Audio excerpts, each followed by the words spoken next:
సనాతన భారతీయ విశ్వాసాల ప్రకారం భారతదేశాన్ని భరతవర్షం అని పిలుస్తారు. భారతదేశాన్ని కవితాత్మక నామంతో జంబూద్వీపం అని పిలుస్తున్నప్పటికీ నిజానికి పురాణాల్లో అలా పిలవలేదు. భారతీయ పురాణాల ప్రకారం జంబూద్వీపం ప్రపంచానికి కేంద్ర భాగం.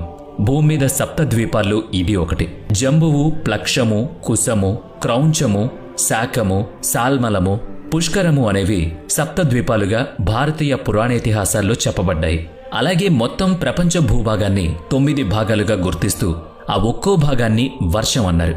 అవి కురు, హిరణ్మయ, రమ్యక, ఇలావృత, హరి, కేతుమాల, భద్రాస్వ, కిన్నెర, భారత వర్షాలు. వర్షం అనగా భూభాగం లేదా దేశమని మన అవగాహన కోసం అర్థం చేసుకోవచ్చు.